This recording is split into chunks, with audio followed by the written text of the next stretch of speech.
Hey guys, new setup. I hope you're excited, but we'll talk about that in a little bit. With the Olympics in full swing, I thought we should take a step back and look at how basketball entered them. What was once a simple PE game has now made its way all the way to the largest stage in the world. And we'll also be looking at how it may have affected politics and economics as we know it. So with the intro out of the way, let's look at how basketball got into the Olympics, how it evolved over the years, and how it changed our world in ways we may not think.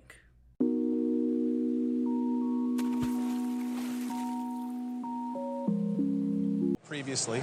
Yes, he played for Universal Pictures. I think the team was Sponsored by Universal sponsored Pictures. by them. You may be surprised to find out that basketball actually found its way into the Olympics long before the birth of the NBA. Of course, there were other leagues such as the NBL and the MSBL, but the NBA would not be founded until after the World Wars in 1949. Meanwhile, the Olympics added basketball in 1904. That's only 3 years after dribbling was introduced to the game. However, it was still an exhibitionist level game. It would take several decades for the sport to still grow into something bigger. After all, it wouldn't be until 1934 that companies besides Spalding started making their own basketballs, starting with Nivea in India. This showcases how it was starting to move internationally with how far the game had traveled, and how big it was starting to get around the 1930s especially, with Wilson starting to make basketballs just a year later as well. But enough about the ball itself. I have a whole other video on that. My point is, the 30s, like I said, is when things really started to gain traction. And in 1936, men's basketball changed from just an exhibitionist game to a full medal game. On August 14th of that year, the first Olympic final was played, with of course the US winning gold being the ones most familiar of the games. At these games was Naismith himself to award the medal, further pushing the game's importance and ceremoniousness. But beyond that, what really made basketball in the Olympics so big? The McPherson Globe Refiners were able to follow their dream to the 1936 Olympics in Berlin. So what really helped basketball go from just an exhibitionist game to a full medal game and help push it around the world? Well, like I said earlier, it's wrapped up a lot in political and historical events. Many of these events that I'm about to mention involve global conflicts and political climates, so there is a warning moving forward. For instance, up until 1917, not many people outside the US knew what basketball was. This would all start to change when America entered World War I. While both world wars were filled with bullets, disease, bloodshed, and other horrific things, having many countries and cultures either allied or fighting each other, it became a melting pot for several things to cross borders, such as culture, food, and even leisurely activities. This is where basketball comes in. When America joined the war, they brought over basketball as a hobby, as they believed it helped keep the physical and mental mind sharp. Just a few years later, in 1919, the Olympics would be canceled entirely because of the war, but that didn't stop people from continuing to play, as the Inter-Allies game took its place, where basketball and football were among the many sports played. They're small these days. Well, yeah, it probably, you or I can't get it on, but yeah. I definitely can't get I don't know if I can fit my arm in this, brother. Small uniforms, but part of a pretty large feat. A story that in some ways is eerily similar to what's happening today. So we enlisted Dorn Cart to give us insight. Just the facts, man. On the explosiveness. A grenade throw, a hand grenade throw. That took place after World War I. The Treaty of Versailles was signed. As a result, We had all these men sitting around in France. Well, they can get in a lot of trouble, especially around Paris. 2 million servicemen who just couldn't hop on a flight and go home. There weren't enough ships to take them to their respective countries. And since the 1916 Olympics were canceled due to the war, these allies find a way to transition from combat to competition, Olympic style. They called it the Inter-Allied Games, held in the summer of 1919 in Paris at Pershing Stadium, named after Army General John Pershing of Missouri. The Inter-Allied Games were actually on Olympic rules. And had sports you see in the current Olympics. Basketball, baseball, and track and field, all the track and field events, swimming, equestrian. There was also a grenade tossing event. I always thought was really interesting. He was a chaplain in the Army. So a chaplain, he went with the hand grenade throw, and he wouldn't have thrown a hand grenade in the war. But he was a baseball player. In fact, several soldiers played the sport, but they weren't on Team USA during the Allied Games. As the games progressed, many players joined the fold, including several players of the McPherson Globe Refiners. At the time, this would essentially be the equivalent of the All-Stars. This was the most well-renowned, well-known, and elite group of basketball players. I even dived into them more in my slam dunk video, as Joe Fortenberry was a member of this team, and was well known for the invention of the slam dunk and being one of the first to perform it in these Olympics. But while the Globe Refiners grew, so did the power of Germany. While the Second World War did not officially start until 1939, several things had already happened to help set things in motion, which led to a petition to boycott the Olympic Games because they were being held in Berlin. The Germans had an internal conflict of their own. On one side, they saw sports and entertainment as a distraction, slowing down the so-called progress of the world. On the other hand, they saw the Olympics as the perfect opportunity to spread their ideals and propaganda on a world stage. And so because of this, they went all out, televising the game, being the first in telex communication, and using Zeppelins to further broadcast the games and news of their choosing. While they were broadcasting these evil and horrific ideals, it had the unforeseen consequence of also broadcasting multiple sports and cultures to the rest of the world. Despite the spread across the world, the game was still owned by North America, with the USA obviously winning gold, followed by Canada and Mexico then going for silver and bronze. Later, the 1940s and 1944 Olympics were canceled during the war, but just like in 1917, the Americans were still playing it leisurely with the rest of the Allies. With these games canceled, it only boosted the 1948 London Games, as it was seen as almost a return to normalcy in sports after the hardships of war, which further spread basketball even more. This was extremely apparent when the next games came around the corner in 1952, the first Olympics including the Soviet Union. And you can probably see where this is going. We're done, motherfucker.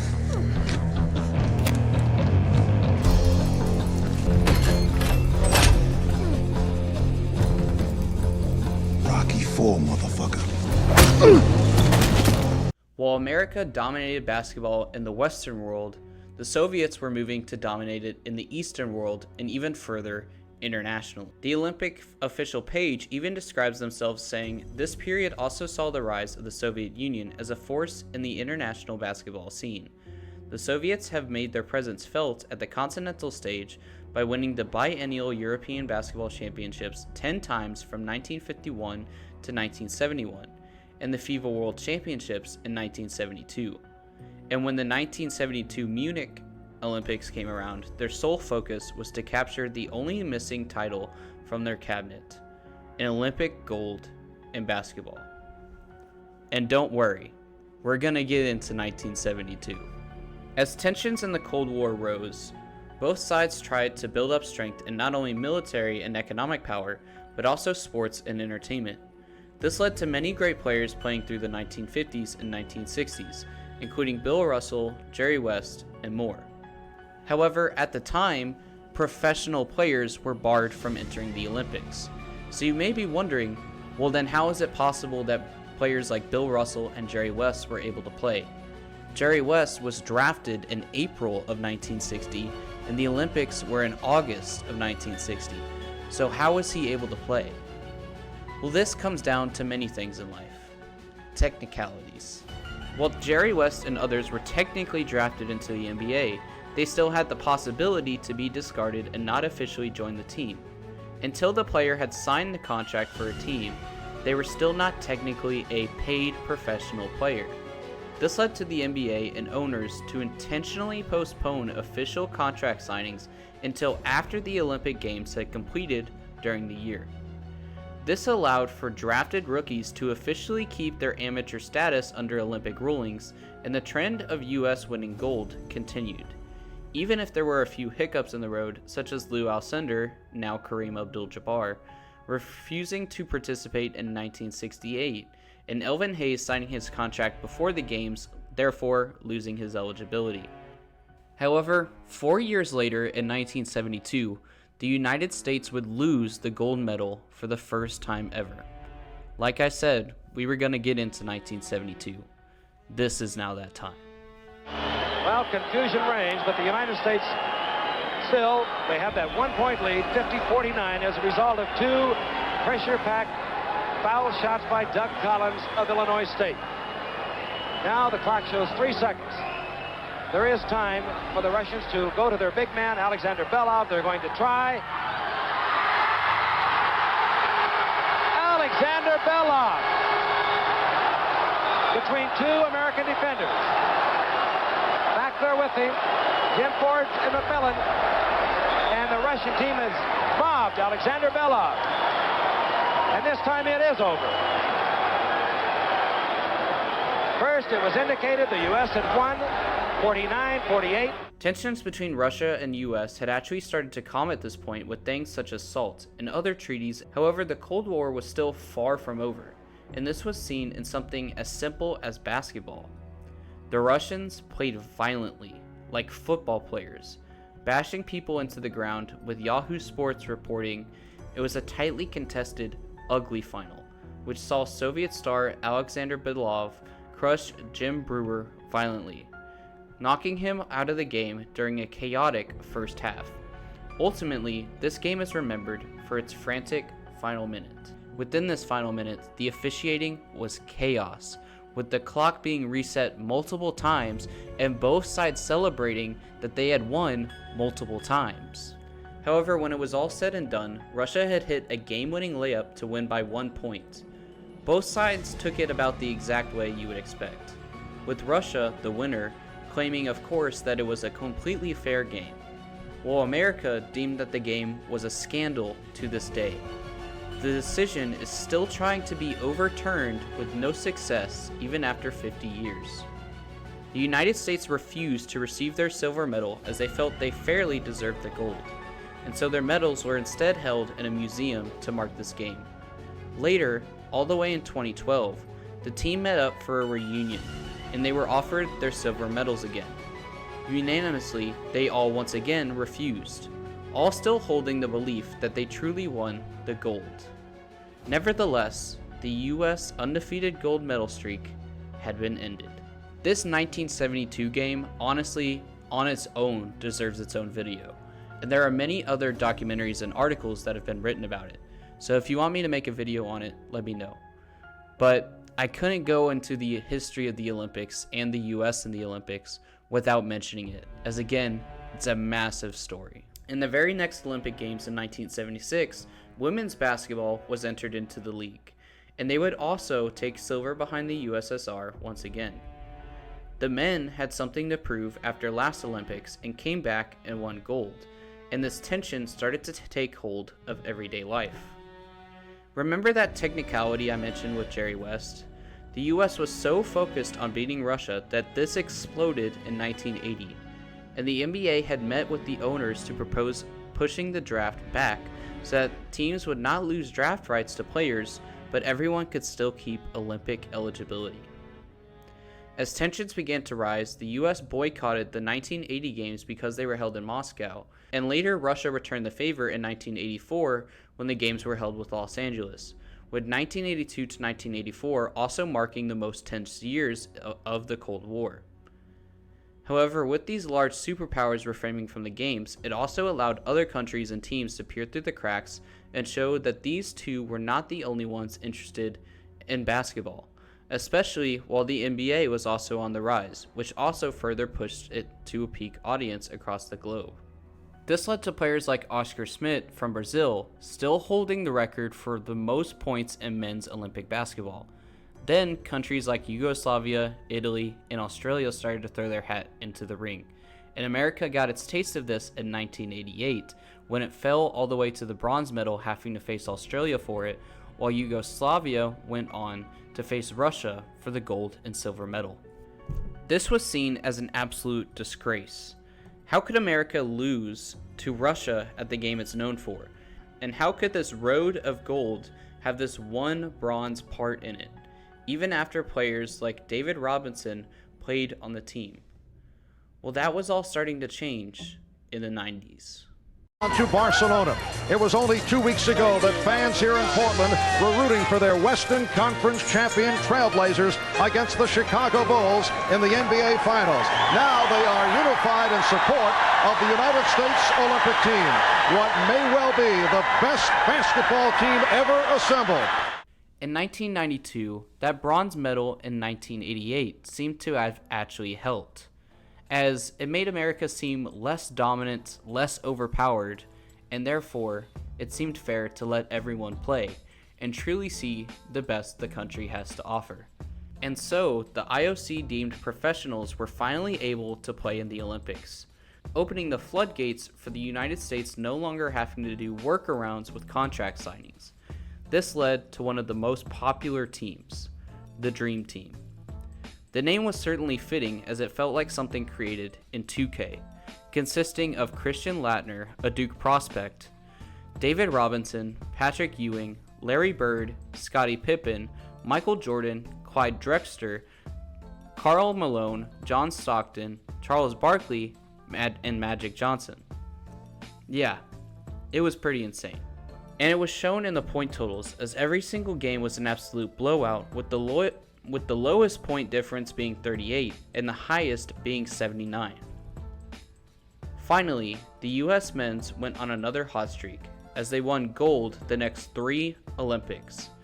The women's team also did very well, going undefeated for the gold since 1996 with the help of Sue Bird and Diana Taurasi. In 2004, however, the United States team would finally lose gold again. Basketball scene on a global stage was really shown here, as the US would lose to Italy as well as Argentina with the help of Manu Ginobili. And so, in response, the US put together the Redeem Team. Jason Kidd, LeBron James, Dwayne Wade, Kobe Bryant, Dwight Howard, Chris Bosh, Chris Paul, Carmelo Anthony, and more elite talents. From that point on, the US continued to only win gold. And basketball also continued to expand, as it seemed like in 2020, normal basketball wasn't even enough, with 3x3 added to the Tokyo Olympics.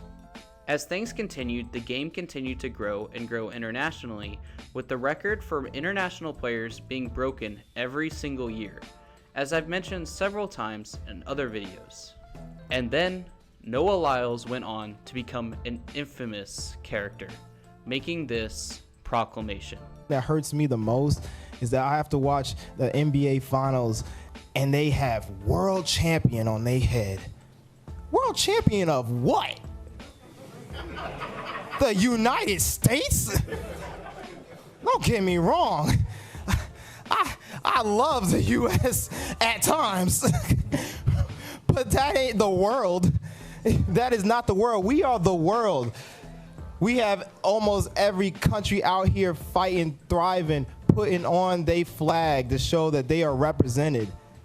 There ain't no flags in the NBA. The quote then started to spread like wildfire, sparking millions of retweets and posts and memes of people saying that the Avengers had assembled, bringing us all the way to the present. And with that being said, much love to all my fans and viewers across the world. I hope your country's success in these Olympics, and thank you all so much for the support recently. It really has been crazy. We recently are about to hit 8K subs, and my goal this year was to just reach like 1K, 2K subs, and now we're getting that like every month. So we're in August and we're about to hit 8K, so yeah, you can do the math there. We were on 7K last month. It seems like every month we're just gaining another 1,000. So with that, my goal this year is now to try and hit 15K by the end of the year. So hopefully you guys can help me out with that. As well as one of my most recent videos is now the second highest viewed video on my channel. So thank you guys so much for that.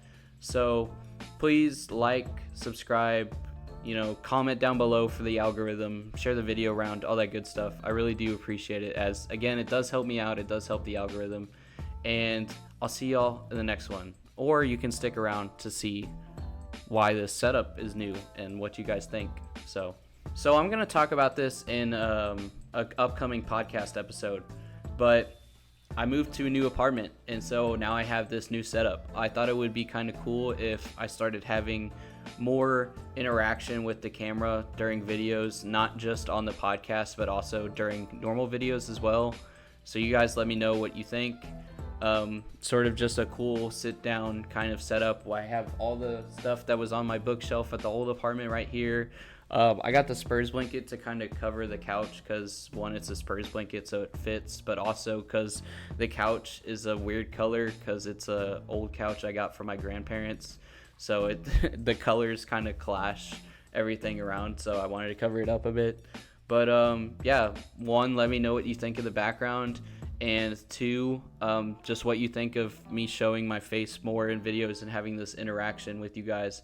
To me, it sort of gives, more personality to the channel. It allows me to connect with you guys more, gives some more of like that Motown Noah, more of a Rusty Buckets type feel where you guys can see my face and sort of get my emotion more on the camera whenever I say whatever I'm talking about.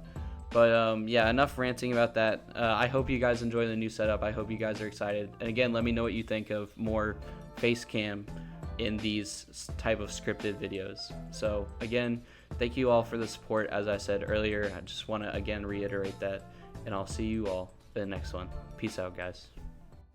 This is not okay. This needs to stop now.